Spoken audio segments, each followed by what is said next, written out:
नमस्कार, मैं अखिलेश गुप्ता मेरे YouTube चैनल पर एक बार पुनः आपका स्वागत करता हूँ। प्रयास राजस्थान और ईटर्न हॉस्पिटल जयपुर के संयुक्त तत्वाधान में कोविड महामारी के दौरान जन जागरूकता के लिए निरंतर प्रयास किए जा रहे हैं। इसी कड़ी में कोविड डू और डोंट और यूरोलॉजी स्वास्थ्य पर वेबिनार का आयोजन किया गया था। कुछ लोग स्थान की कमी के कारण और कुछ लोग व्यक्तिगत कारणों से इसमें भाग नहीं ले सके और इसके लाभ से वंचित रह गए। प्रयास का उद्देश्य सभी को लाभान्वित करना है, इसीलिए इस पूरे प्रोग्राम की रिकॉर्डिंग YouTube के माध्यम से आप तक पहुंचाई जा रही है। कृपया इसे अंत तक जरूर देखें ताकि आप किसी भी जरूरी जानकारी से वंचित ना रह जाएं। धन्यवाद। मैं आशीष कुटेटा इटर्नल हॉस्पिटल की तरफ से इस एसोसिएशन का जिसका नाम है प्रयास, मैं उसका हार्दिक स्वागत करता हूं और दिल से धन्यवाद देना चाहता हूं कि ये एक वो ग्रुप है जो कि अपनी हेल्थ प्लस समाज में लोगों के प्रति जागरूक रहते हुए दूसरों की हेल्थ का भी ध्यान रखते हैं और जिस संख्या में आप लोग जुड़ते हैं उसको देख के हम लोगों को बहुत अच्छा लगता है। Thank you. इसमें मैं स्पेशल थैंक्स देना चाहूँगा PWD retired engineers and architect welfare society के मेंबर्स को और स्पेशली देना चाहूँगा डॉक्टर इंजीनियर CK वाफना जी को जो कि प्रेसिडेंट हैं, इंजीनियर SR बंसल जी को जो कि डायरेक्टर एंड कोऑर्डिनेटर हैं एंड इंजीनियर अखिलेश गुप्ता जी को। आप लोगों को बताना चाहूँगा कि मैं इस पीरियड में जिस तरह की नई नई समस्याएं रोज हम लोग पेपर में पढ़ रहे हैं, वो चाहे तो कोविड के पोस्ट इम्पैक्ट हो या किसी और रीजन से हो, इन चीज़ों के बारे में जानकारी रखना हमारे को बहुत जरूरी है। क्यों? क्योंकि आज हम अगर इन चीज़ों की जानकारी रखेंगे तो समाज में बिल्कुल नहीं जो गलत भ्रांतियां जो फैलती हैं उनको हम रोक सकते हैं। समाज एक आज की डेट में बहुत बड़ा समाज जो हम लोगों के हाथों में रहता है, दैट्स व्हाट्सएप। इस समाज में भी जो गलत चीज़ों का जो इंफॉर्मेशन शेयरिंग होती है, हमें उसको भी रोकना है। इन चीजों को देखते हुए इटर्नल हॉस्पिटल आप लोगों के सामने हमेशा अपने विशिष्ट एवं अनुभवी डॉक्टरों की वेबिनार कराता रहता है, जिसमें आप लोगों को रेगुलर बेसिस पे ये बताया जाता है कि कोरोना के क्या इम्पैक्ट होते हैं, बॉडी के कौन से पार्ट के अंदर हमको इफेक्ट करते हैं या फिर इसके पोस्ट कॉम्प्लिकेशंस क्या हो सकते हैं, क्योंकि आज की डेट में हम लोग पेपर में बहुत पढ़ रहे हैं पोस्ट कॉम्प्लिकेशंस के बारे में, कोरोना के बारे में। इन्हीं सारी चीजों को देखते हुए आज जो सेशन हम लोगों ने ऑर्गेनाइज करा है वो है कोरोना के अंदर डूज एंड डोंट्स तो हैं ही जो हमें देखना है, प्लस हमारी यूरोलॉजिकल अगर कुछ प्रॉब्लम्स होती हैं तो उसको हमें कैसे सॉल्व करना है। इसी चीज को देखते हुए हमने आज इनवाइट किया है हमारे विशिष्ट डॉक्टर रवि गुप्ता जी को, जो कि HOD एंड डायरेक्टर हैं urology and renal transplant surgery की। बताना चाहूंगा कि doctor Ravi Gupta is a young I would say a medical specialist who has an experience of 22 years with more than 15,000 urological procedures. तो आज हम जानेंगे डॉक्टर रवि गुप्ता से कि किस तरीके से यूरोलॉजिकल प्रॉब्लम्स इस एज में होती है। पहली चीज तो इस एज में कौन कौन सी यूरोलॉजिकल प्रॉब्लम्स होती हैं जिनका आप लोगों को ध्यान रखना है। इसी चीज को कोविड के पीरियड में हम लोगों को किस तरीके से अपना ध्यान रखना है इसके ऊपर भी रखेंगे, हम बात करेंगे। और अगर आपको कोई प्रॉब्लम होती है तो हम किस तरीके से हम हॉस्पिटल में डॉक्टर से बात करके अपने ट्रीटमेंट करवा सकेंगे। लेकिन इस सेशन को आगे बढ़ाने से पहले मैं चाहूंगा कि प्रयास की तरफ से वाफना साहब अगर आप इंट्रोडक्टरी कोई मैसेज देना चाहते हैं तो प्लीज। गुड आफ्टरनून और सभी को नमस्कार। आप सब इतनी संख्या में जुड़े हैं आज, ये बताता है कि आप लोग कितने जागरूक हैं अपने स्वास्थ्य के प्रति और विशेषतः वर्तमान काल में। मैं सर्वप्रथम ESCC इनका पूरा एडमिनिस्ट्रेशन और स्पेशली डॉक्टर रवि गुप्ता जी का बहुत आभारी हूं, जिन्होंने हमें यह अवसर प्रदान किया कि हम आज एक बहुत ही आवश्यक विषय पर, जो कि कोविड से भी संबंधित है, और दूसरा विषय आपका जो यूरोलॉजी है जिसके अंदर की डॉक्टर साहब स्पेशलिस्ट हैं, उनके विचार सुन सकें और उनके बारे में हम अपनी समस्याओं को डॉक्टर साहब के सामने रख सकें, उनका निदान कर सकें। क्योंकि अक्सर अधिकतर बीमारियों के बारे में यह देखा जाता है कि हमारी जो अधकचरी जानकारी होती है उसके कारण हमारे बहुत नुकसान होते हैं और हम काफी समय तक उन बीमारियों के साथ चलते रहते हैं, तभी अस्पताल में जाते हैं। तो मैं सोचता हूँ डॉक्टर साहब आपको बहुत कुछ अच्छे से बताएंगे कि कब इनको आपसे संपर्क करना चाहिए, कब आपको डॉक्टर साहब के पास संपर्क करना चाहिए, किस तरह से करना चाहिए। और आज की जो वार्ता है बहुत सार्थक होने वाली है कोविड के संबंध में भी और उस यूरोलॉजी के संबंध में। मैं डॉक्टर साहब को पहले से जानता हूं। डॉक्टर साहब मेरे पूर्व परिचित हैं। डॉक्टर रवि गुप्ता जी आज एक बहुत ही उभरते हुए डॉक्टर हैं। Is a young doctor, but इन्होंने जो अल्प समय में नाम कमाया है, जो इन्होंने सेवाएं दी हैं, वो उसी का परिणाम है कि आज जयपुर में ही नहीं और देश की और जगह पे भी डॉक्टर साहब का नाम सम्मान के साथ लिया जाता है और डॉक्टर साहब स्पेशलिस्ट माने जाते हैं। और हमारा सौभाग्य है कि आज इन डॉक्टर साहब के जो एक अनुभव है और जो कुछ हमारे लिए आवश्यक चीजें हैं, उपचार कैसे करना है, किस तरह से क्या करना है, इसके बारे में हम इनके विचार सुनने को मिलेंगे। और मैं इसके साथ ही ESCC एडमिनिस्ट्रेशन का बहुत आभारी हूँ, उन्होंने ये मौका प्रदान किया और आशा रखता हूँ कि आगे भी वो इसी तरह की वार्ताओं में हमें समय देंगे और हम कोशिश करेंगे कि इस आपके जो स्पेशलिटीज हैं उसके के विचारों से आम जनता तक पहुंचाएं, सीधा संपर्क कराएं और उनको उनसे लाभ हो। बहुत बहुत धन्यवाद। और मैं ज्यादा बीच में नहीं रहना चाहता और मैं अब कार्यक्रम आगे बढ़े इसकी निवेदन करता हूँ। धन्यवाद। थैंक यू वापना साहब। इस सेशन को कंटिन्यू करने के लिए अब मैं डॉक्टर रवि गुप्ता से रिक्वेस्ट करता हूं कि वो पहले एक बेसिक जानकारी दे दें कोविड के बारे में और करंट सिचुएशन अभी जिस तरीके से कोविड की चल रही है इसके बारे में वो हमें अवगत कराएं। प्लस साथ ही इस अवगत कराने के बाद में वो हमें को यूरोलॉजिकल जो प्रॉब्लम्स आती हैं उसके बारे में हम लोगों को शेयर करें कि क्या प्रॉब्लम आती है इस एज ग्रुप के अंदर।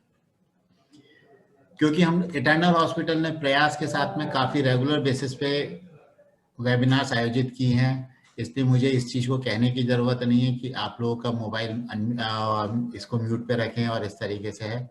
जिस किसी के भी कुछ क्वेश्चंस होते हैं तो आप लोग चैट बॉक्स में लिख सकते हैं, सभी के क्वेश्चंस का जवाब डॉक्टर रवि गुप्ता द्वारा दिया जाएगा।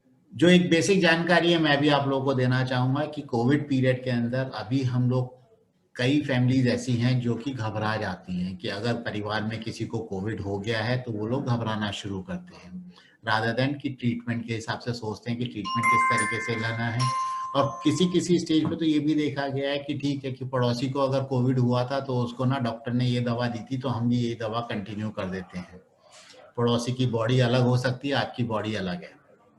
तो सबसे पहले जब भी आप कोई दवा लें तो प्लीज आप अपने नियरेस्ट फिजिशियन से किसी से भी आप कंसल्ट करें, कंसल्ट करने के बाद में आप ये दवा लें। अच्छा, नमस्कार। शुक्रिया आशीष जी, मुझे इस प्लेटफॉर्म पे जानी मानी हस्तियों के सामने आज मुझे आप लोगों ने मौका दिया कि मैं कुछ अपनी बात कह सकूं। मैं धन्यवाद देना चाहूँगा बापना साहब का, बंसल साहब का और जो भी महानुभाव हमारी सोसाइटी के अखिलेश जी या और भी जो भी आपकी सोसाइटी के जो भी महानुभाव हैं, अग्रणी हैं, समाज के प्रतिष्ठित लोग हैं, आप लोग इंजीनियरिंग सोसाइटी और आर्किटेक्ट्स, आप लोग जो पूरा ग्रुप है आपका। तो मैं इटर्नल हॉस्पिटल के बिहाफ पे आप सब लोगों को आमंत्रित करता हूँ इस वेबिनार में। और मेरा जो टॉपिक रहेगा वो है dos and don'ts in the COVID era. और उसके बाद चूंकि मैं यूरोलॉजिस्ट हूँ तो मैं किडनी से रिलेटेड, किडनी ट्रांसप्लांट से रिलेटेड या जो भी रिसेंट एडवांसेस हैं हमारे यूरोलॉजी क्षेत्र में, उसके बारे में मैं आप लोगों से चर्चा करूँगा। तो मेरा जो टॉपिक है मैं बहुत ही क्रिस्प और बहुत ही प्रिसाइज रखने की कोशिश करूँगा ताकि आप लोग उसे जुड़ सके। और उसके आखिर में मैं उम्मीद करूँगा कि आप लोग मुझसे कुछ सवाल अगर करें और उसका अगर मैं एक संतुष्टिजनक जवाब दे सकूँ तो फिर इसी वेबिनार की सफलता को मैं उसी से मेजर करता हूँ। So I'll be starting with my topic with the do's and don'ts in the COVID era. and then followed by the recent advances in urology and renal transplant. अपनी 22 साल की प्रैक्टिस में अभी तक तो काम हम लोग सब देख रहे हैं कि सब लोग अपने अपने काम के अंदर सुचारू रूप से चल रहे हैं, बट पिछले जो डेढ़ साल से जो कोविड ने हमारी लाइफस्टाइल में जो ब्रेक लगाए हैं, जो हमें क्षति दी है, हर परिवार में कोई ना कोई इस बीमारी से ग्रसित हुआ है, और आगे भी जिस तरह से इसकी जो सेकंड वेव चल रही है, थर्ड वेव एक्सपेक्टेड है, उसके बाद भी म्यूटेशन की वजह से वी नेवर नो कि व्हाट्स गोइंग टू हैपन। सो हमें कुछ एक चीज़ों का ध्यान रखना है जिसको लेने से मैं समझता हूँ कि कोविड की सीवियरिटी कम रहेगी, हम उसको एक्वायर कम से कम कर सकते हैं। कुछ बेसिक चीज़ें जो मैं आपको बताना चाहूँगा, अगर वो हम लोग घर में करते हैं डूज एंड डोंट्स के रूप में, ताकि हम लोग उससे इन्फेक्टेड नहीं हो। मैं उम्मीद करता हूँ कि आप सब लोग रिटायर्ड लोग हैं, तो आप सब लोग डबल वैक्सीनेटेड होंगे।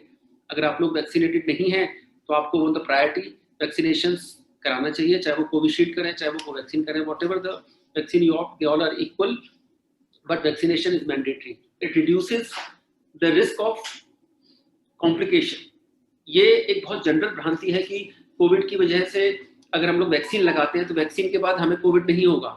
कोविड हो सकता है, infection rates are same, but जो उससे होने वाले कॉम्प्लिकेशंस हैं वो बहुत ही मिनिमाइज रहेंगे।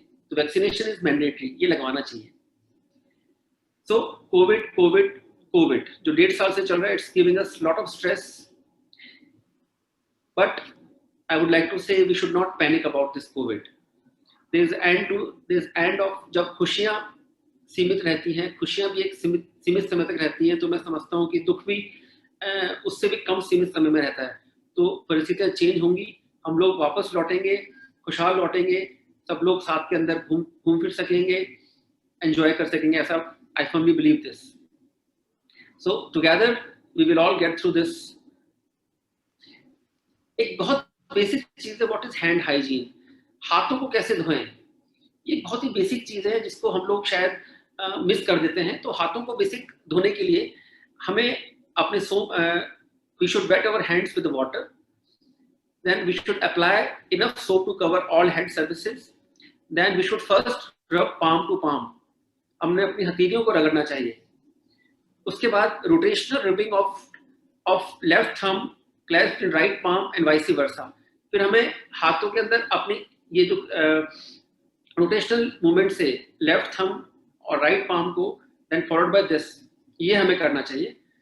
उसके बाद palm to palm with finger interlaced, then हमें dorsum of the hand, plantar surface of the hand, जो interdigital grooves है उनको clean करना चाहिए, followed by back of the hands, and then we should focus on our wrist। ये हमें at least 2 से 5 minute तक हमें hands को rinse करना चाहिए, and then we should rinse it with water and dab it with a sterile or a clean towel। ये एक प्रिंसिपल है हैंड वॉश करने का, ये तरीका है जो हमें इख्तियार करना चाहिए। हमें when should we wash our hands with soap and water, जब after coughing and sneezing, before and after caring for a sick person और treating a cut wound, after using a cleaning और cleaning the bathroom, after touching an animal, its food और its waste, before and after eating और preparing food, and after touching garbage or any time your hands appear visibly dirty or greasy। हमें when should we use the hand sanitizers? So if soap and water is not available, then we should use a sanitizer। इस sanitizer में at least 60% alcohol होना चाहिए। We should use hand sanitizer when at any other places or situation where soap and water isn't available, and before and after visiting to a hospital, nursing home or any healthy facility, we should use the hand sanitizers।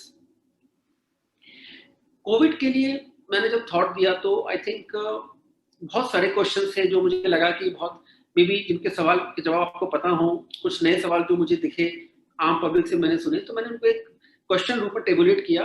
I think अगर मैं एक एक question को address करूंगा तो आपके 90% 95% तक queries I think I would be able to alleviate it. So what are the symptoms of COVID 19? Ravi sir, एक मेंबर से मैं रिक्वेस्ट करूंगा, प्लीज आप जो स्क्रीन के ऊपर अब जो पेंसिल से मार्क कर रहे हैं, कोई भी आप प्लीज इस तरह से ना करें, because you are the one of the most prestigious group in the society. So जो आपके मार्क्स स्क्रीन पे अभी दिख रहे हैं, प्लीज उसको आगे आप कंटिन्यू सर आप कीजिए सर प्लीज। या thank you. So what are the symptoms of कोविड-19? कोविड-19 के सिम्टम्स क्या हैं जिसकी वजह से हमें कोविड-19 होने की तरफ हम सोच सकते हैं? तो मोस्ट कॉमन सिम्टम्स हैं फीवर का आना, it could be low grade, it could be high grade, you could be having a running nose, आपको थोड़ा सा चेस्ट कंजेशन लग सकता है, आपको जुकाम हो सकती है, आपको खांसी आ सकती है। ये इसके कॉमनली प्रेजेंटेड सिम्टम्स हैं। कुछ लोगों में बहुत वेग सिम्टम्स भी रहते हैं कोविड के, जिसमें लूज मोशंस होना, डायरिया होना या यूरिन में जलन होना, ये भी कुछ सिम्टम्स हैं जो कि कोविड की तरफ इंडिकेट करते हैं। बट मोस्ट कॉमन सिम्टम्स जो मैंने स्टार्टिंग के 4-5 कहे वही हैं। अगर वो सिम्टम्स हैं आपको और परसिस्टेंट हैं और आपको रिसेंटली किसी पेशेंट के कॉन्टेक्ट में आप आए हैं, तो फिर अपने को कोविड के लिए आपको सैंपल टेस्ट करना चाहिए अपने डॉक्टर से सलाह लेने के बाद। Second is how is corona virus transmitted from person to person. So corona virus एक ड्रॉपलेट के रूप में, ये एक रेस्पिरेटरी बॉर्न इन्फेक्शन है, तो ये सांस के थ्रू फैलता है ड्रॉपलेट के फॉर्म में।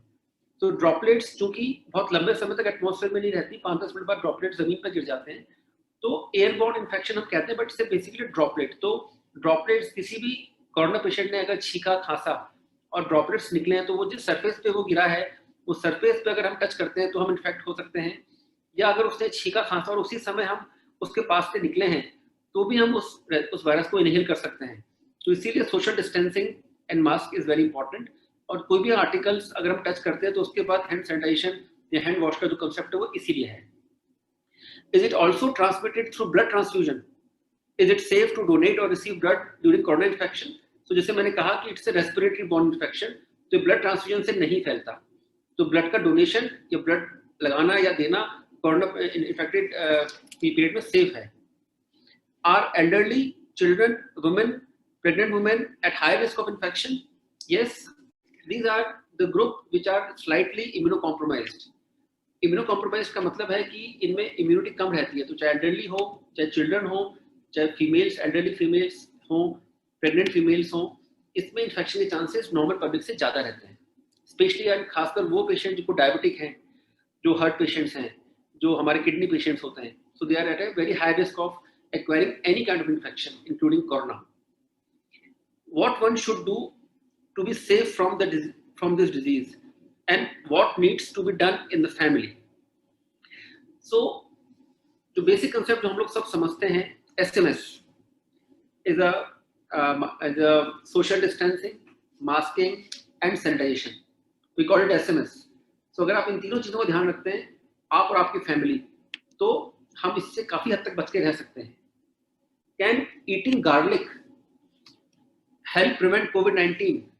गार्लिक क्या इस डिजीज को प्रिवेंट करती है? गार्लिक एज सच इसके खुद के अपने कुछ इफेक्ट्स हैं, कुछ गुड अच्छे इफेक्ट्स हैं जो गार्लिक वाले लोग पसंद करते हैं गार्लिक खाना, लेकिन उसकी वजह से कोविड-19 में प्रिवेंशन है ऐसे नहीं होता। कैन ड्रिंकिंग और rubbing alcohol on your body kill corona virus? Rubbing alcohol on the body, it rather sensitizes our skin to the alcohol, it never kills it. So हम जो हैंड सैनिटाइजर यूज करते हैं उसमें alcohol होता है, that is used for the hand sanitisation, but on rubbing alcohol on the body actually harms the body. और drinking definitely does not help us from acquiring or stopping us from the coronavirus, so it can always happen, so drinking does not help. Can the new coronavirus be transmitted through mosquito bites? So अभी तक कोई भी case ऐसे report नहीं हुए कि mosquito bite से corona transmission होता है, सो अभी तक इसका जवाब नहीं है। Does taking a hot bath prevent COVID-19? Again, since it's a respiratory borne infection, तो अगर रेस्पिरेशन के थ्रू आप इनहेल कर लिया आपने, तो हॉट बाथ से नहाने की वजह से इसमें बहुत आराम नहीं मिलेगा। Can I use hand dryers and ultraviolet disinfection lamps to kill COVID-19? So hand dryers हाथों को ड्राई करता है, so ये हमें कोविड-19 के इन्फेक्शन से हमें प्रिवेंट नहीं करेगा, उल्टा हमारे स्किन की सेंसिटिविटी को बढ़ाएगा। सो अल्ट्रावायलेट डिसइंफेक्शन और drying hands with the dryers does not help. How effective are thermal scanners for detecting infected people? So thermal scanners हमें सिर्फ बॉडी के रेस टेम्परेचर को बताता है, it never helps in detecting the patient is having कोविड-19 और not. ये सिर्फ हमारे टेम्परेचर को बढ़ा के बताता है, जो कि एक सिम्टम है कोविड-19 का। तो अगर आपके पास आपका अगर टेम्परेचर बढ़ा हुआ है तो आपको RT-PCR जो स्पेसिफिक टेस्ट है वो कराना चाहिए, जिसकी वजह से हमें कोविड है या नहीं उसके बारे में पता लगेगा। If I have cough, cold or fever, should I immediately go for corona testing? If not, then what to do in such cases? Cough, cold and fever associated viral infection की वजह से भी हो सकता है। तो अगर हम लोग इमीडिएटली किसी कोरोना पेशेंट्स के कांटेक्ट में आए हैं या हमने कुछ एक्सपोजर लिया है, हमारी फैमिली ने एक्सपोजर लिया है और उसके बाद अगर हमें कफ, कोल्ड या फीवर है तो ही हमें कोरोना टेस्ट के बारे में विचार करना चाहिए। अदरवाइज ऐसा अगर आपके पास किसी कांटेक्ट में नहीं आए तो हमें अपने फिजिशियन से बात करना चाहिए। अगर उनको लगता है तो ही हमें इस टेस्ट के बारे में विचार करना चाहिए।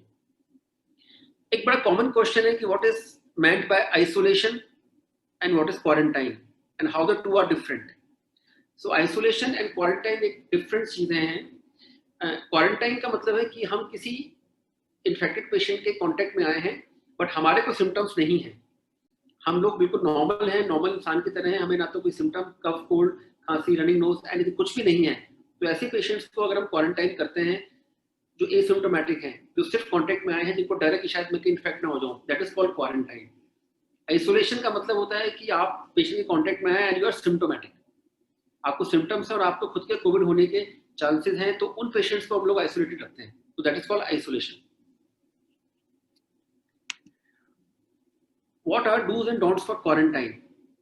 So again, जो पेशेंट क्वारंटाइन है तो उनको भी 14 डेज का जो हम क्वारंटाइन बात करते हैं, क्योंकि जो भी सिम्टम्स होते हैं कोविड के वो इनिशियल 7 to 10 डेज में मैनिफेस्ट कर जाते हैं। तो 14 डेज का क्वारंटाइन टाइम। सो इसमें हम लोगों को कोई अपना डिस्टेंसिंग का ध्यान रखना है, हमें अपने घर वालों से आइसोलेट रहना है, अगर उनसे उनके पास कॉन्टेक्ट में जाना है तो डबल मास्किंग करना चाहिए, और जो भी distancing, social masking and hand sanitization ये सब हमें यूज करना चाहिए।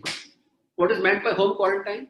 Quarantine can be at a social place, जहाँ पर हॉस्पिटल भी कुछ लोग पेशेंट को क्वारंटाइन करते थे, बट अभी जिस तरह से पेशेंट बाहर हैं तो होम क्वारंटाइन का मतलब है कि हम लोग अपने घर में ही क्वारंटाइन है, घर में ही हम लोग आराम कर रहे हैं और घर में ही क्वारंटाइन है।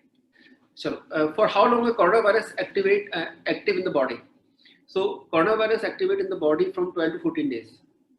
How often should I use my hands? Hands हमें तब वॉश करना चाहिए जब हम लोग किसी ऑब्वियस पेशेंट के कांटेक्ट में या उसके कोई भी सिचुएशन के हम कांटेक्ट में आए हैं, या हम कहीं जनरल बाहर अगर हम बाहर निकले तो हम किसी भी आर्टिकल्स को टच करते हैं तो हमें उसके बाद अपने हैंड्स को सैनिटाइज करना चाहिए। Is it necessary to use sanitizer? What are other alternatives? How often should I use sanitizer? Any specification for sanitation to be used? I think the best sanitizer is soap and water. अगर soap and water available नहीं है तो फिर हमें alcohol based any sanitizer which contains more than 60% of alcohol, that should be used. They both are the best options. Soap and water number 1, and then alcohol based which is more than 60%. Is it must to wear a mask? Under what condition one should wear a mask? And specific quality of mask is required to prevent corona infection. So yes, अगर हम अपने घर से बाहर move कर रहे हैं तो हमें डेफिनेटली मास्क पहनना चाहिए।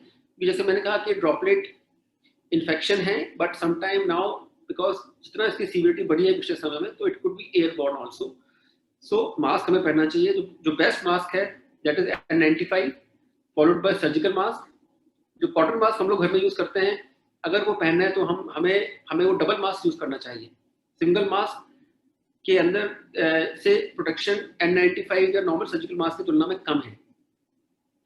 What is social distancing? How to practise it? How long one has to follow social distancing? So जो कि ड्रॉपलेट बॉर्न इन्फेक्शन है तो ड्रॉपलेट नॉर्मली 1 से 1.5 मीटर तक गिरता है। तो ये देखा गया है कि 3 फीट या 6 फीट का अगर हम डिस्टेंस बना के रखते हैं तो वो एक एडिक्वेट होता है इस वायरस से बचाव के लिए। तो अगर हम कहीं घर से बाहर निकलते हैं तो अगर हम डिस्टेंस 6 फीट का बना के रखते हैं तो it's a good practice. And ये प्रैक्टिस हमें जब तक हमें कोई स्पेसिफिक इस कोरोना वायरस का आंसर नहीं मिलता तब तक हमें डिस्टेंसिंग को मेंटेन करके रखना चाहिए। Can we eat together in the family? Can it also spread corona virus? So as far as all the family members are negative, they are not positive, then you can have the meals together. But yes, if one of them are suspected, then he should be quarantined. what precautions needs to be taken while buying anything from market and bringing it home. तो अगर हम लोग बाहर practice करते हैं, जो मैंने कहा कि SMS, masking, social distancing and hand sanitization के बाद हम जो भी आर्टिकल्स परचेज करते हैं, तो उन आइडियली उन आर्टिकल्स को हमें एक प्लास्टिक बैग में लाने की बजाय हमें पेपर बैग में लेके आना चाहिए घर में, और वो पेपर बैग को हमें घर पे लाने से पहले बाहर डिस्कार्ड करना चाहिए, and then we should use that articles at home. Should I eat or order food from restaurant these days? Yes, restaurant से आप खाना मंगा सकते हैं, रेस्टोरेंट में जाके भी खाना खा सकते हैं अगर रेस्टोरेंट खुले हैं तो, क्योंकि उसमें जो भी फूड है वो बॉइल्ड रहता है, तो आप यूज कर सकते हैं, आप खा सकते हैं. Is there any relationship of this disease with atmospheric temperature? Will this disappear? Will this disease disappear with the rise in the temperature? Yes, the COVID-19 virus likes the damp and the cold and the damp places. Temperature rise के साथ साथ ये देखा गया है कि temperature की activity कम पड़ती है, बट ये वायरस खत्म नहीं होता. अगर हम बात करें रेफ्रिजरेशन की, तो ये स्टडीज में देखा गया है कि in the cold and damp atmosphere में it can live up to 28 days. So हम अगर हमारा फ्रिज है, तो फ्रिज को भी अगर कोई पेशेंट या कोई मरीज घर में कोविड से पॉजिटिव है, तो हमें उस फ्रिज के भी सारे आर्टिकल्स को निकाल के क्लीन करना चाहिए, क्योंकि 28 दिन तक वायरस उसमें एक्टिवेट रह सकता है. How much time it takes to get cured from COVID-19? So it takes 12 to 14 days to get cured from COVID-19. What may happen if I get infected and I don't get to know and don't visit a doctor?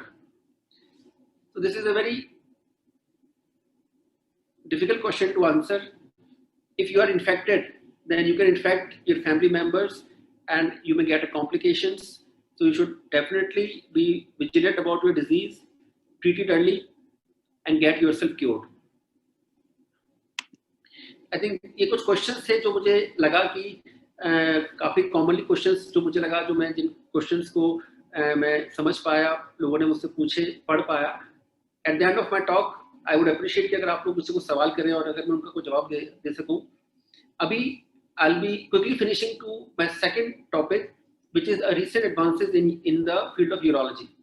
मैं इसमें बहुत ज़्यादा detail में नहीं जाऊंगा, सिर्फ I will be just very pictorial, so that आपको एक हमारे एस्पेक्ट, काम के एस्पेक्ट का पता लगे कि हम लोग क्या कर रहे हैं यूरोलॉजी क्षेत्र में आजकल.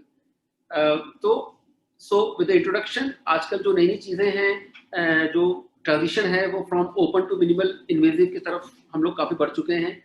This is because thanks to the instrumentation, thanks to our learning, and we all know the benefits of the lesser invasive approach. ये बड़े बड़े चीरे बड़े कॉमन थे पुराने ज़माने में, जब किडनी को निकालने के लिए या किडनी स्टोन की सर्जरी के लिए बड़े बड़े चीरे लगते थे. आजकल इन चीरों की कोई ज़रूरत नहीं है, लेकिन हम बगैर किसी चीरे के भी बड़ी से बड़ी पथरी भी हम लोग निकाल लेते हैं, because of this technique which we call the mini perc, micro PCNL, RIRS, laparoscopy and laser.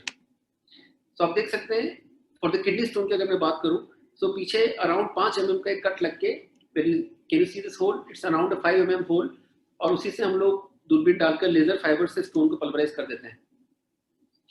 माइक्रोपीसीएनएल, इसमें तो you can see it's just a small needle, just a very small needle, even इसमें तो कट भी नहीं आता, उसी से हम लोग किडनी में जाके स्टोन को रिमूव करते हैं.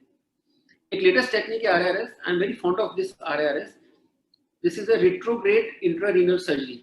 इसमें हम लोग, ये एक फ्लेक्सिबल दूरबीन होती है जिसको आप देख रहे हैं. ये जो फ्लेक्सिबल दूरबीन है, इसकी टिप किडनी में जाती है और यूरिन के रास्ते से हम नीचे से किडनी में प्रवेश करके स्टोन को पल्वराइज कर देते हैं. आप देखिए इस पिक्चर में, ये किडनी में स्टोन है ऑन द लेफ्ट साइड, और इसी से लेजर फाइबर को हम डाल के स्टोन को पल्वराइज कर देते हैं. So the stone sheath is put, and then from that ureteroscope is put, and we can pulverize the stone. So patient में कुछ चीज़ लगता नहीं है, it's a day care surgery. Patient शाम को या नेक्स्ट डे घर जा सकते हैं. This is called RIRS. For a bigger stone which is more than 2 centimeter or 3 centimeter of this size of stone, इसको भी हम लोग पीछे 5 mm या 1 सेंटीमीटर के कट से मैक्सिमम हम स्टोन को पूरा निकाल सकते हैं. तो स्टोन बल्क चाहे वैसा हो, चाहे इतना बड़ा स्टोन बल्क हो, या कितना भी बड़ा स्टोन हो किडनी में. So this is no longer a contraindication for us to get patient cured from the disease without a very very small incision at the back. अगर स्टोन किडनी से सरक के यूरेटर में आ गया है, तो भी हम उसको लेप्रोस्कोपिक विधि से हम लोग उसको रिमूव कर सकते हैं. This is few transplant patients, our happy moments with our transplant patients.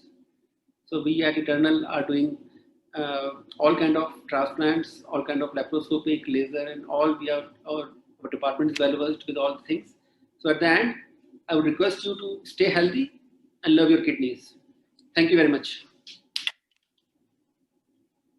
So with this, I end my presentation here, and I would welcome. I thought I was crisp, I was precise, and probably audible. और मैंने कोशिश करी कि मैं अपने पूरे spectrum को, चाहे यूरोलॉजी क्षेत्र की हो, चाहे आपकी कुछ भी क्वेरीज हो कोविड की, जो मुझे अपने जो मैंने फॉर्मुलेट किया क्वेश्चंस के रूप में आपके सामने, कुछ आपकी स्पेसिफिक क्वेरीज हो किसी भी क्षेत्र को लेके आप मुझसे पूछ सकते हैं। आशीष जी, आप मुझे सुन पा रहे हैं? हाँ, मैं सुन पा रहा हूँ sir. Thank you Ravi sir, आपने बहुत ही जानकारी अभी अच्छी तरीके से दी, बेसिक इन्फॉर्मेशन के साथ में देते हुए आपने स्टार्ट किया है, जिसके अंदर कि आपने बताया कि कोविड के अंदर किस किस चीज़ों का ध्यान रखना चाहिए। मेरी कुछ ऐसे क्वेश्चंस भी थे सर जो लोगों ने पूछे हुए हैं, लेकिन मैं पहले जो चैट बॉक्स में मैसेजेस आए हैं पहले मैं उनके ऊपर बात कर लेता हूँ। पहला क्वेश्चन सर, एक क्वेश्चन है ओम प्रकाश शर्मा जी की तरफ से कि whether prostate patients are prone to COVID. Okay, so Om Prakash ji, आपका सवाल बहुत अच्छा है। ये prostate patients are prone to COVID ऐसा नहीं है। ऑल प्रोस्टेट पेशेंट्स, क्योंकि प्रोस्टेट कभी भी बॉडी की इम्यूनिटी कम नहीं करता। हर वो डिजीज जो बॉडी की इम्यूनिटी को कम करती है, जैसे डायबिटीज है, हार्ट डिजीज है, किडनी के पेशेंट्स हैं, या आप एल्डरली हैं, तो एल्डरली होने की वजह से because of being elder immunity कम हो जाती है। That can be the precipitating factor for having COVID, but prostate as such will never cause you to have COVID. So don't worry with this. अपने prostate की medicine से आप लेते रहें। अगर आप अपने प्रोस्टेट से बहुत परेशान हैं, तंग हैं और दवाएं सूट नहीं कर रही आपको, then you should think about prostate surgery, otherwise not. Sir, आपने जितनी अच्छी तरीके से जानकारी दी, इसका एक बहुत सीधा सा सबूत अभी यहाँ पे मैसेज के अंदर मेरे सामने है कि पेशेंट मतलब हमारे मेंबर्स ने कितना अच्छी तरीके से ध्यान से सुन रहे थे। जहाँ पे आपने एक हैंड वॉशिंग के लिए, हैंड रबिंग के लिए बोला था कि 30 सेकेंड्स होना चाहिए शायद, लेकिन आपने मिस होने की वजह से 3 to 4 मिनट्स बोल दिया। तो एक श्याम सिंह जी की क्वेरी यही थी कि सर इट इज 30 सेकेंड्स और 3 to 4 मिनट्स। देखिए, hand washing for 30 second is good enough for the arm for the common people to hand. हम लोग सर्जन्स हैं, हम लोग जब भी सर्जरी करते हैं तो 5 minutes washing is good for us before rubbing and before touching a patient for the surgery. But for a common people, 30 second hand wash is probably good. I thought I must have oversaid for my experience. हम लोग रोज 5 minute हाथ धोते हैं OT में. But yes, for a common people, after touching any utensil, if you wash your hand for 30 seconds, is it good enough for you to desensitize or to deworm or to clean your hands? Sir, next question है, if the prostate size is normal and urine frequency is more, then what are the other reasons of the frequent urination? ये बहुत ही, you have opened a Pandora box. It's a very long answer to this question. Prostate size is normal and urine frequency is more. Urine frequency can be more because of n number of reasons.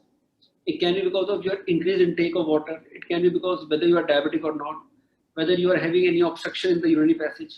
Urinary passage में obstruction prostate की वजह के अलावा अगर आपका bladder neck बंद है तो भी हो सकती है, आपकी यूरेथ्रा में स्ट्रक्चर है तो भी हो सकती है, आपके यूरिन में इन्फेक्शन है तो भी आपकी फ्रीक्वेंसी बढ़ सकती है। सो ये काफी सारे कारण हैं, तो आपको अपने यूरोलॉजिस्ट से मिलकर सलाह लेना चाहिए कि आप किस कारण से ग्रसित हैं, and there are good medication जो आपकी फ्रीक्वेंसी को कम कर सकती है। सर, मिस्टर दीपक गोस्वामी जी का एक क्वेश्चन है, case of prostate cancer Gleason score 3। मैं पढ़ रहा हूँ दीपक जी। ये देखिए, ये आपके कुछ पर्सनलाइज क्वेश्चन लगते हैं, क्योंकि इसमें आपने प्रोस्टेट में ग्लीसन स्कोर है लिखा है, आपने रेडियोथेरेपी लिखी है, आप मेडिसिन लिखी है आपने ना। So now this is a very personalised kind of questions. On this forum I would request कि अपन कोई ऐसी बात करें जिसके आंसर से सब लोग, बाकी अदर लोग अगर बेनिफिट हो तो अपने प्लेटफॉर्म पे बात करने का फायदा है। आप मुझसे ऑनलाइन कंसल्टेशन ले सकते हैं, आप मुझसे बात कर सकते हैं, मैं आपके पर्सनलाइज सवाल के जवाब दे दूंगा, बिकॉज ये एक डिजीज स्पेसिफिक क्वेश्चन है आपका, जो शायद आम पब्लिक के लिए उतना यूजफुल नहीं होगा। सर नेक्स्ट क्वेश्चन है सेरेना अग्रवाल जी का, if we are 65 plus fit not taking any medicine, what precautions to be taken and what tests to be investigation to be carried out at a regular interval for the prevention purpose? So prevention of what? So prevention of अभी current situation में अगर अपन बात करें तो हम Covid के बारे में बात कर सकते हैं कि हम अपने आप को सेफ रखने के लिए किस तरीके से करना चाहें। और सेकंड है क्योंकि इन्होंने एज अपनी 65 प्लस बताई है, तो 65 प्लस की एज के ऊपर नॉर्मली कौन कौन से ऐसे यूरोलॉजिकल प्रॉब्लम्स डेवलप हो सकते हैं जिनका कि इनको टेस्ट कराना चाहिए? देखिए सर जी, अगर आप 65 प्लस हैं, आप कोई मेडिसिन नहीं ले रहे, आप फिट हैं, तो just stay at home at this time. Regular health checkup का इंडिया में कोई गाइडलाइन नहीं है। There is no guideline of any health checkup, health packages in India as far as, but yes, yearly health packages are normally advisable by a lot of people, lot of company people. You can own आप अगर yearly checkup कराते हैं तो checkup आप normally अपना health checkup करा सकते हैं, जिसमें आपके रूटीन इन्वेस्टिगेशंस में आपकी कुछ और बीमारियां अर्ली स्टेज पे पता लग सकती हैं। As far as covid is concern, तो कोविड के लिए स्पेसिफिक कुछ टेस्ट, कुछ प्रिकॉशंस नहीं है जो आप ले सकते हैं। आप अपना जो ध्यान, जो मैंने आपको SMS जो 3 मेजर्स बताया, जो आप लोग, हम लोग आई थिंक सभी समझते हैं उस बारे में, उसका प्रिकॉशन लें। अभी घर रहें, और कोई बहुत चीज आपको लगेगी बहुत परेशानी किसी चीज की, तो उसके लिए अस्पताल आके आप इन्वेस्टिगेशन कर सकते हैं। We offer a very safe atmosphere at Eternal as well, and इस COVID reduces with increase in humanity in the environment. Yes, this virus likes the cold and the damp places, so definitely it increases, the virus increases in humanity, in humidity.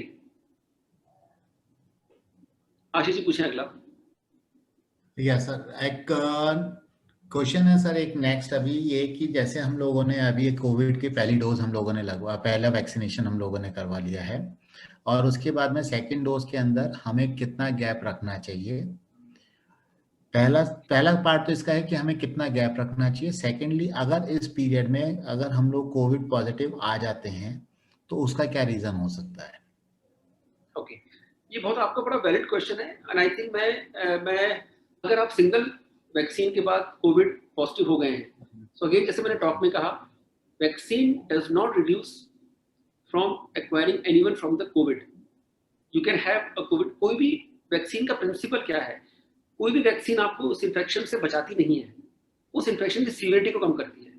You can be a carrier for the covid virus in your for those 10-14 days जब आपको ये infection है। हो सकता है कि आपको उसकी सीवियरिटी ना उतनी ना हो जो उसके बगैर होती। तो आप अगर फर्स्ट डोज लगाएं, सेकेंड डोज लगाएं, आपकी सीवियरिटी कम रहेगी। अगर आप फर्स्ट डोज के बाद अगर आपको कोविड हो गया है, तो फिर आपको सेकेंड वैक्सीन को 3 मंथ्स तक उससे आप रिकवर हुई, और उसके 3 मंथ्स के बाद फिर आप सेकेंड वैक्सीन को लगाइए। एक अच्छा सवाल लगा मुझे, कुलदीप जी ने पूछा था, Kuldeep Ahuja, sir what is the time duration of presence of virus in air and distance from positive patients? It's a very good question, जो मैंने जवाब भी दिया था कि सिंस इट्स ड्रॉपलेट इन्फेक्शन, तो ड्रॉपलेट छींकने खांसने से नॉर्मली 1.5 मीटर तक दूर जाती है। सो अगर हम पेशेंट से 6 फीट का डिस्टेंस बना के रखते हैं, तो that is good time. And then air के अंदर वायरस चूंकि बहुत लंबे समय तक नहीं रहता, it settles down in 10 to 15 minutes. तो हम लोग भी, हमारे जो पेशेंट्स, जनरल एनेस्थीसिया के जो पेशेंट्स हैं, although they are tested negative twice, still मैं या मेरी टीम ओटी में 15 मिनट बाद अंदर जाती है, ये प्रिज्यूम करते हुए कि अगर पेशेंट के, क्योंकि जब हम उसको इंट्यूबेट करते हैं, बेहोश करते हैं, तो लंग्स में ट्यूब जाती है और वो एयर बाहर आती है, तो हम ये प्रिज्यूम करके 15 मिनट बाद ओटी में जाते हैं कि जो भी वायरस अगर गॉड फॉरबिड उसके हुआ रिपोर्ट में नेगेटिव आया, बट स्टिल तो वो एटमॉस्फेयर में ना हो और वो जमीन पर सेटल हो चुका हो। आई थिंक 15 मिनट्स टाइम है जिसमें पेशेंट के छींकने खांसने के बाद एयर में वायरस रहता है, ultimately it gets settle down. Can we eat non-veg food in this situation? Yes, you can eat your non-veg food in this situation. Yes. Sir, एक क्वेश्चन है, please tell us about the post-COVID effect and what are the precautions to be taken for this? Post-COVID effects. Sir post Covid effect में जैसे अगर अभी अपन बात करें तो जैसे पेपर में भी लोगों ने पढ़ा है कि ब्लैक फंगस के बारे में बात चल रही है, जिसको हम लोग म्यूकर माइकोसिस बोलते हैं। इसके बारे में थोड़ा सा अगर लोगों को जानकारी दें तो सर काफी अच्छा रहेगा। ओके, सो जो अपन बात कर रहे हैं पेपर में, जिन्हों अपन देख रहे हैं mucormycosis, black fungus. Black fungus, all the fungus is an opportunistic infection. Body में जहां भी बॉडी की इम्यूनिटी कम होती है तो secondary infections tends to prevail, tend to overcome and kill patients. ये नॉर्मल से एक नॉर्मल बैक्टीरिया की, वायरस की, फंगस की प्रवृत्ति रही है शुरू से। तो चूंकि कोविड पेशेंट्स को हम एंटीबायोटिक भी देते हैं, सब चीजें होती हैं, तो लेकिन साथ में उनको स्टीरॉयड भी चलते हैं। तो स्टीरॉयड से बॉडी की इम्यूनिटी कम होती है, उनके शुगर लेवल्स बढ़ जाते हैं, पेशेंट ऑलरेडी इम्यूनो कॉम्प्रोमाइज्ड है, तो उन पेशेंट्स में जो सेकेंड इन्फेक्शन जो फंगस है वो इंटरवीन कर रही है, that is presenting at a mucormycosis और ब्लैक फंगस। सो अगर आप लॉन्ग स्टैंडिंग डायबिटिक हैं, आपका डायबिटीज अनकंट्रोल्ड है, आपने हाई डोज शुगर की लिए या बहुत ही फ्रेजाइल, बहुत ही वीक हैं, ये वो पेशेंट्स कैटेगरी है जिनमें ये फंगस होने के चांसेस काफ़ी ज़्यादा हैं। तो आपको टाइमली प्रिवेंशन और अपने फिजिशियन से जो भी आपके कोविड के लिए इलाज कर रहे हैं उनसे मिलके अपने सिम्टम्स के बारे में डिस्कस करना चाहिए, और कुछ भी आपको अगर ऐसे सिम्टम लगते हैं तो उनसे आपको डिस्कस करना चाहिए। सर एक क्वेश्चन बहुत अच्छा लग रहा है, और मैं पूछता हूँ आपसे, what precaution should a diabetic nephropathy patient to take care after the COVID infection? What precaution should be, Sawai Singh ji का है, what precaution should be taken by those who have diabetic nephropathy? So diabetic nephropathy का मतलब है कि आप diabetic हैं और आपका किडनी फंक्शंस डिनेज है और आपका क्रिएटिनिन बढ़ा हुआ है। ये दोनों चीजें आपको प्रोन करती हैं कोविड इन्फेक्शन या कोई भी सेकेंडरी इन्फेक्शन के लिए। अभी तो कोविड एरा में you are more prone for covid, तो आपको बाकी लोगों से ज़्यादा प्रिकॉशन रखना है कोविड से एक्वायर होने से बचने के लिए। तो जो मैंने आपको जनरल प्रिकॉशन बताया वो आपको इख्तियार करनी चाहिए। शुगर कंट्रोल करना चाहिए, और नेफ्रोपैथी को प्रोग्रेशन के लिए आपको किसी नेफ्रोलॉजिस्ट से मिलके टाइम टाइम सलाह लेना चाहिए। सर एक क्वेश्चन है, how the post Covid weakness can be removed? Post COVID weaknesses of any kind after any sort of illness will take time. It takes time.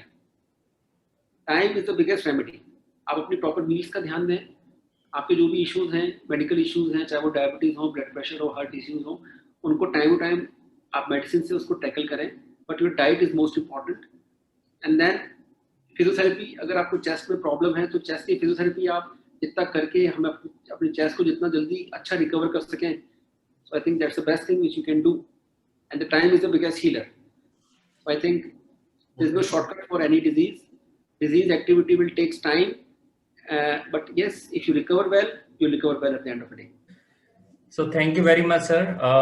आपने काफी अच्छे से आज की इस वेबिनार में जो भी क्वेश्चंस आए अपने सामने उनको काफी अच्छे से रिप्लाई किया। So a big thanks to Dr. Ravi Gupta sir, and big round of applause to all of you who have joined this webinar. Dr.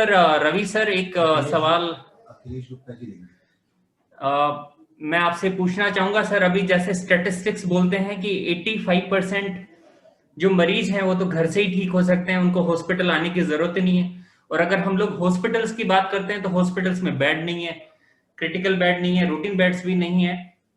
तो बेसिकली ये सैचुरेशन क्या होता है जिसके बेस पे हम लोग ये डिसाइड कर सकते हैं कि कब पेशेंट को हॉस्पिटल जाना चाहिए, कभी हॉस्पिटल नहीं जाना चाहिए? साथ में सिटी स्कोर क्या होता है, ये कौन से सिटी स्कोर, कितना सिटी स्कोर आए तब हम लोग ये मालूम कर सकते हैं कि अभी सही समय है, ये घर से इलाज नहीं हो सकता, अब तो हॉस्पिटल जाना है। इस बारे में सर आपकी क्या राय है? जल्दी, ये बहुत ही अच्छा सवाल है आपका, और आई थिंक इस फोरम पे ये मुझे टच करना चाहिए था, इट्स माय फॉल्ट, बट अच्छा आपने याद दिलाया। I think see for any crisis there is a crisis management. तो अगर हम किसी क्राइसिस में, if you are in a state of war, तो स्टेट ऑफ वॉर में हमें ये देखना चाहिए, हमें चीज़ों को ट्रायज, उसको हम लोग ट्रायज कहते हैं कि which should be treated as first, then second, then third. तो हमें इस समय we are in a state of war with this virus, तो हमें अपने उन पेशेंट्स के लिए जगह बनाना चाहिए जिनको हमसे ज़्यादा जरूरत है। बाय एंड लार्ज देखा गया है कि जो पेशेंट्स जिनका सैचुरेशन 93% से ज़्यादा है और जिनका सीटी स्कोर, सीटी स्कैन जब भी हम करते हैं छाती का, that is called NCCT, chest सीटी, तो सीटी स्कोर उसमें स्कोर आता है, तो मैक्सिमम स्कोर इज 25, जो ये बताता है कि लंग्स बहुत खराब है। अगर स्कोर 15 या उससे कम है और अगर आपका सैचुरेशन 93% से ज़्यादा है तो आपको अस्पताल में जाने की बाय एंड लार्ज उस समय ज़रूरत नहीं है। You have to keep a watch at home, doctor से घर में सलाह लेते रहें। अगर आपका सैचुरेशन 93% से कम जा रहा है या फिर फॉलोअप सिटी स्कैन में सिटी स्कोर बढ़ के 15 से ऊपर चला गया तो ही इंडिकेशन है एडमिशन का, otherwise not. Great sir. Sir 2-3 चीजें हैं जो कि अर्ली स्टेज में पेशेंट्स को करनी चाहिए। एक जो फीडबैक आ रहा है वो ये है कि जो प्रोनिंग है वो काफी इफेक्टिव है। प्रोनिंग के बारे में अगर आप कुछ बताना चाहें, और साथ में हाइड्रेशन के बारे में ये बताना चाहें कि जिन लोगों को कोविड हुआ है अर्ली स्टेज में है वहां पे हाइड्रेशन का कितना योगदान है और प्रोनिंग पोजीशन का कितना योगदान है। प्रोनिंग का मतलब होता है पेट के बल उल्टा लेटना। सुपाइन मतलब सीधा लेटना, कमर के बल लेटना। प्रोनिंग मतलब पेट के बल लेटना। तो दैट्स कॉल्ड प्रोनिंग। ये देखा गया है कि लंग्स में जो स्मॉल एल्वुलाइज होते हैं, जो लंग्स जो कि ब्लड से, जहाँ हमारा लंग एक बेसिकली एक एयर बैग है। तो हम जब सांस लेते हैं तो एयर बैग्स में एयर जाती है और उससे जो ब्लड कैपिलरीज से ब्लड और गैस का एक्सचेंज होता है। तो वो जो गैस का एक्सचेंज अगर हम प्रोन लेटे हैं, उल्टा लेटे हैं, तो मैक्सिमम एल्वुलाइज खुले होते हैं और हमारा लंग्स का और गैस का एक्शन सबसे बेस्ट होता है। तो जो कोविड के पेशेंट्स हैं जिनको भी कोविड डायग्नोज हुआ है उनको हम ये स्ट्रांगली एडवाइस देते हैं कि घर पे मैक्सिमम टाइम उल्टा लेटें, लंबी लंबी सांस लें, सो दैट लंग्स का प्रॉपर एरिएशन होता रहे, उनके एल्वुलाइज खुले रहें। तो proning is definitely better. Number 2, hydration की आपने बात करी। So hydration is definitely better. अगर आपके किडनी फंक्शंस नॉर्मल हैं, अगर आपका हार्ट स्टेटस, आपका इजेक्शन फ्रैक्शन नॉर्मल है, तो आपको 2.5 से 3 लीटर लिक्विड का इंटेक रखना है। Hydration will keep your body activity working well, your kidney will be well hydrated and आपका हाइड्रेशन की वजह से डेफिनेटली बाकी सारे ऑर्गन्स के अंदर परफ्यूजन बेटर रहता है, इट हेल्प्स। तो ये करना ही चाहिए हमें। सर जैसा हम सब लोग जानते हैं कि जो कोविड वायरस है वो लंग्स के ऊपर इफेक्ट करता है, लेकिन हाँ लंग्स के साथ में ऑफ कोर्स वो जो बाकी ऑर्गन है, सेकेंडरी ऑर्गन्स हैं, हार्ट है, हमारे गुर्दे हैं, किडनी है, ब्रेन है, इन सबको भी वो काफी इफेक्ट करता है। कई बार स्टेरॉइड साथ में देने की वजह से शुगर भी बैलेंस नहीं रहती, इम्बैलेंस हो जाती है। सो कोई ऐसा आप टिप्स देना चाहेंगे सर स्टेरॉइड्स के साथ में, जो पेशेंट्स के अटेंडेंट को भी डॉक्टर से ड्यूरिंग डिस्कशन पूछना चाहिए कि सर जो है ये स्टेरॉइड्स चल रहे हैं, इसके साथ में कौन कौन सी सारी चीजों का जो है ध्यान रखना चाहिए डॉक्टर्स को, और पेशेंट के अटेंडेंट्स जो है डॉक्टर्स को भी रिमाइंड करवा सकते हैं उन चीजों के लिए। ये आपके सवाल के दो पहलू हैं। पहला पहलू स्टेरॉइड का था, जो कि दूसरा पहलू था वो मैं पहले लेता हूँ। स्टेरॉइड वाले पेशेंट्स में जिसमें मैंने बताया कि स्टेरॉइड की वजह से 2 नुकसान होते हैं। ऑल्दो लंग्स के लिए, एल्वुलेशन के लिए वो बेटर है, लंग्स को खोलने के लिए बेटर है, स्टेरॉइड का रोल है steroid for the Covid patients. But इसके जो नुकसान है कि आपको शुगर लेवल को बढ़ाता है, बॉडी में इन्फेक्शन के चांसेस बढ़ाता है, प्लस एसिडिटी करता है, पेट में अल्सर्स वगैरह बनाता है। तो आपको अपने डॉक्टर से बात करके एक एंटासिड का कवर साथ में करना चाहिए अलॉन्ग विद द स्टेरॉइड। दूसरा, जो सेकेंड इन्फेक्शंस हैं उनके प्रिवेंशन के लिए क्या एक्टिविटी चल रही है बॉडी में, उसके बारे में डिस्कस करना चाहिए। तीसरा, शुगर लेवल्स को कंट्रोल और मैनेज करना चाहिए। ये तो है because of this steroid. Number 1, आपने बताया कि बॉडी के दूसरे ऑर्गन्स पे इसका क्या इफेक्ट है।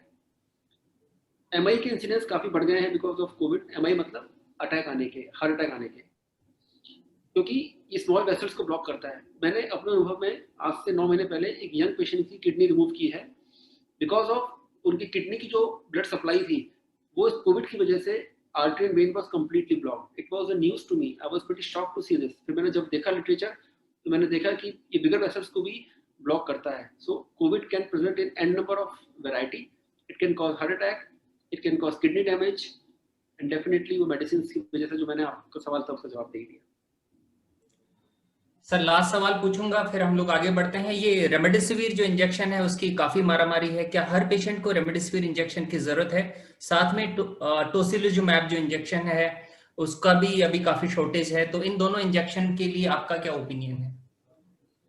देखिए, रेमडेसिविर तो it's being a pretty questionable effect of this medicine.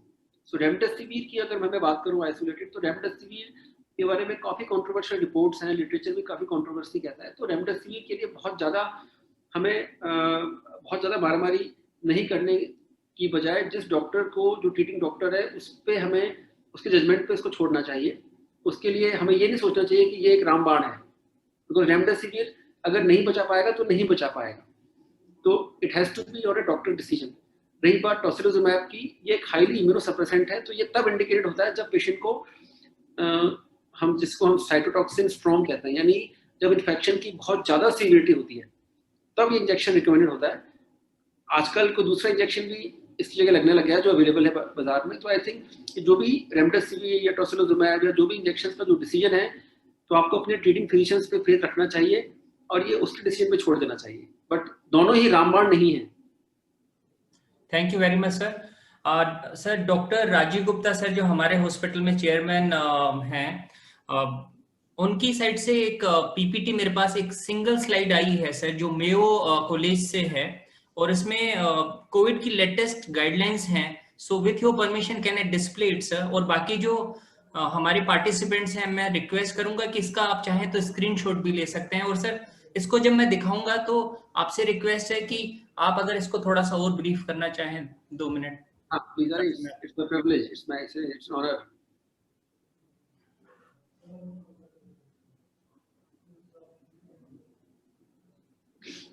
So this is a program, pragmatic tips for managing COVID-19 at home when hospital or medical care is not accessible. So I could say,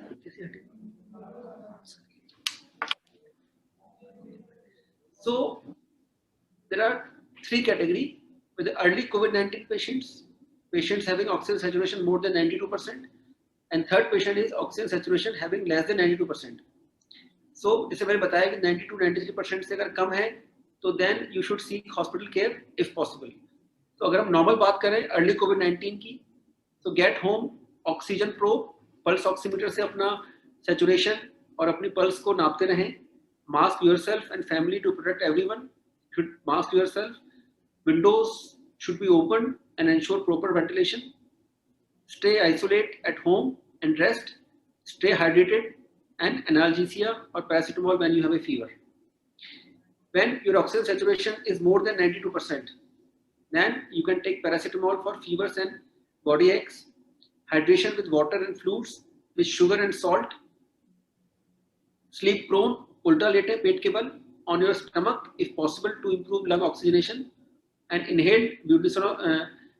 This is an oral lung expansion जो budesonide कहते हैं, steroid है, 2 puffs twice a day until your symptoms resolve.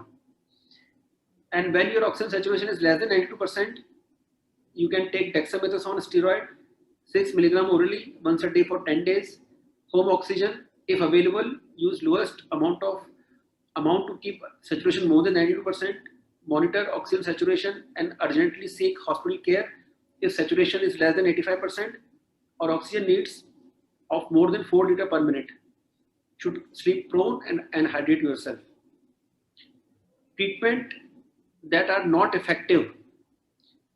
Sir specially Covid हो सकता है secondary infection हो, कोई उसको बैक्टीरियल इन्फेक्शन हो, सो सेफर साइड में एजिथ्रोमाइसिन एंड डॉक्सीसाइक्लिन डॉक्टर्स देते हैं, लेकिन डायरेक्ट इसका कोविड का जो वायरस है उसके ऊपर कोई इफेक्ट नहीं है ऐसा research. So let me read about remdesivir and tocilizumab. I've seen this slide also first time. So for the remdesivir, it may shorten duration of symptoms but does not lower mortality. मतलब ये symptoms के duration को short कर सकता है, लेकिन ये मरने की, अगर किसी इंसान की डिजीज प्रोग्रेशन से उसको मरना है तो उसकी मोर्टेलिटी को कम नहीं करेगा। ये should only be given with physician supervision for patients with low oxygen saturation and no benefit in normal oxygen saturation. अगर आपका saturation नॉर्मल चल रहा है तो रेमडेसिविर का रोल नहीं है।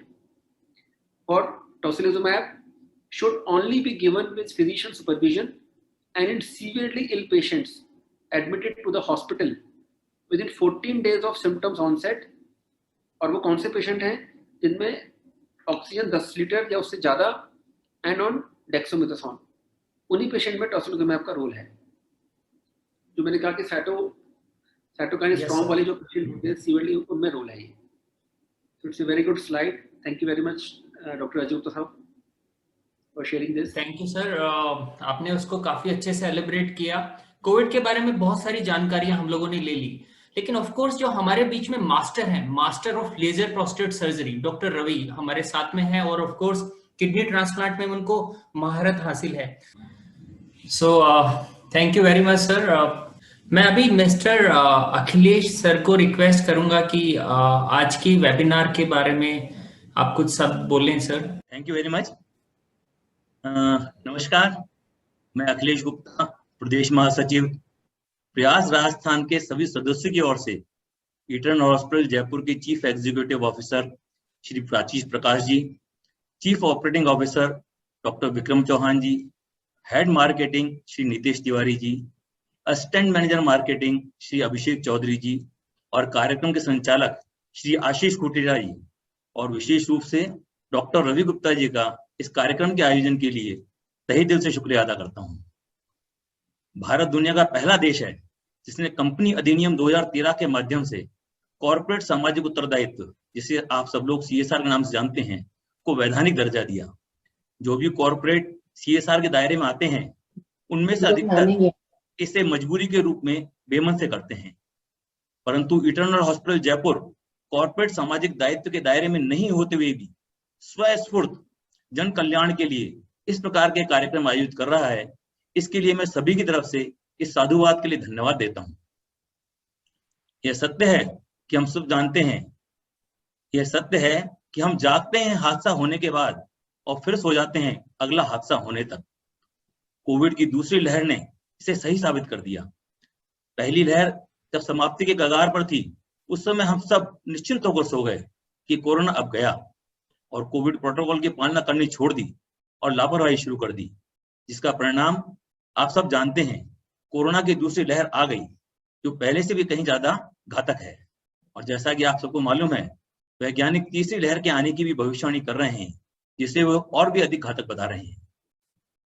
यदि पहली लहर के बाद हमने जो लापरवाही की वैसी ही लापरवाही दूसरी लहर के बाद भी की, तो हमें कोई नहीं बचा पाएगा, क्योंकि ईश्वर भी उन्हीं की मदद करता है जो पहले स्वयं अपनी मदद करते हैं। यदि हम चलनी में दूध दुहें और कर्मों को दोष दें तो नुकसान हमारा ही होगा। हमें कोविड की इस जंग को जीतना है।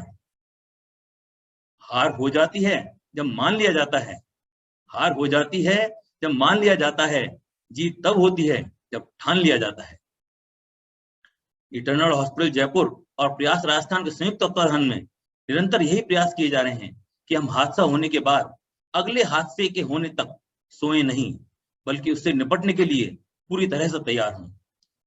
डॉक्टर रवि गुप्ता को मैं विशेष धन्यवाद देना चाहूंगा कि उन्होंने बहुत ही सरल भाषा में कोविड के दौरान हमें क्या करना चाहिए, क्या नहीं करना चाहिए, इस पर विस्तार से प्रकाश डाला। हम सभी के लिए बहुत ही उपयोगी साबित होगा। साथ ही कोविड के दौरान यूरोलॉजी के तहत क्या क्या सावधानियां रखनी चाहिए, क्या उपचार हैं, इस पर भी ज्ञानवर्धक जानकारी दी। डॉक्टर गुप्ता द्वारा दी गई सलाह पर यदि हम अमल करेंगे तो निश्चित रूप से हम परेशानियों से बचे रहेंगे और कोविड के इस दौर में भी स्वस्थ रहेंगे।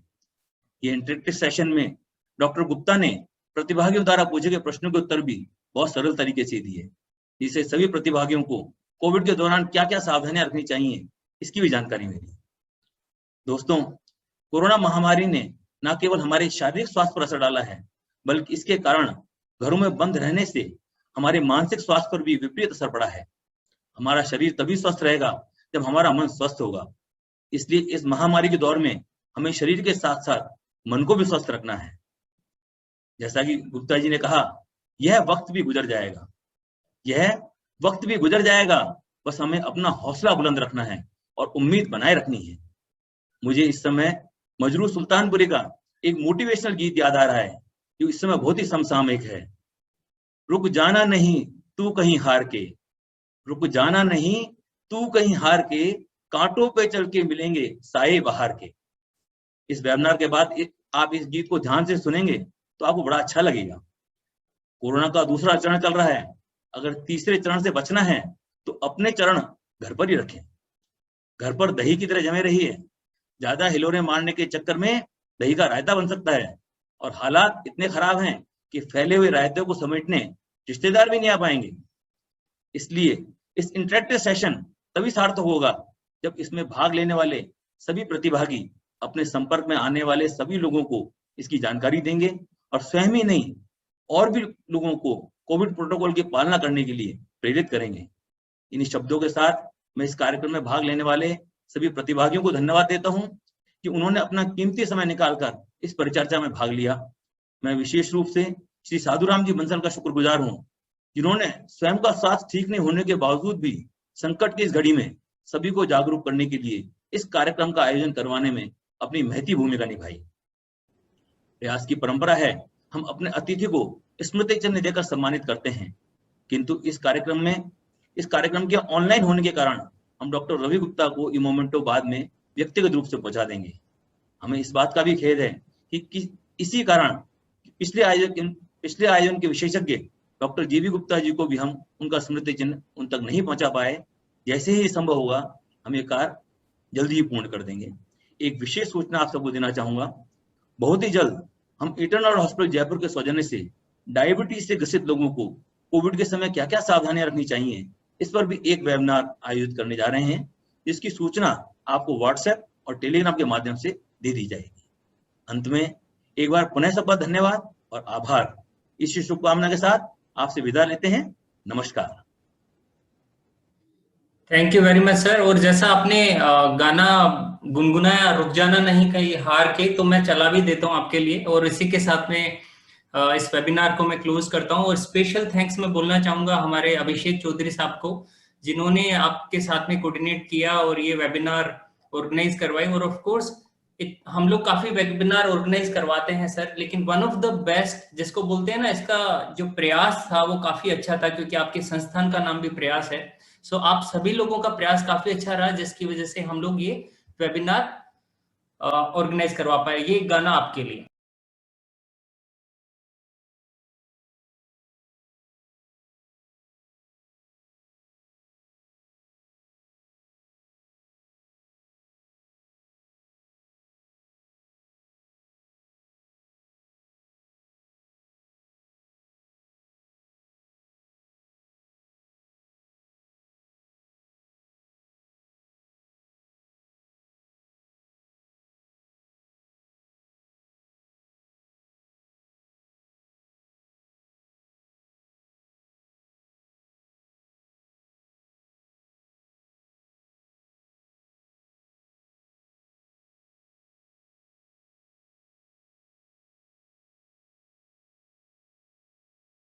So thank you very much sir, have a nice day. और आप सब खुश रहें, अपना और अपने परिवार का ध्यान रखें, और इटर्नल हॉस्पिटल की तरफ से ऐसी वेबिनार्स हम लोग आगे भी ऑर्गेनाइज करेंगे।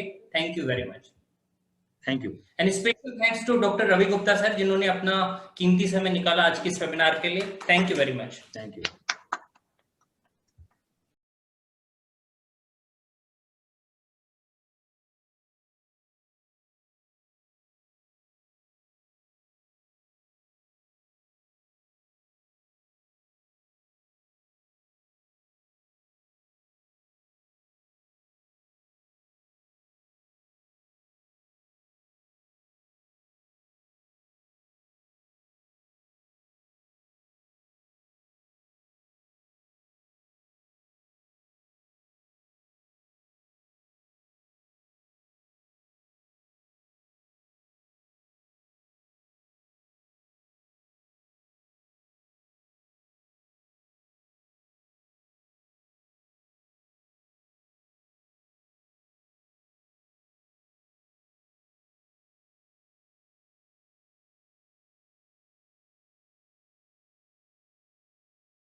रुक जाना नहीं तू कहीं हार के, कांटों पे चल के मिलेंगे साए बहार के।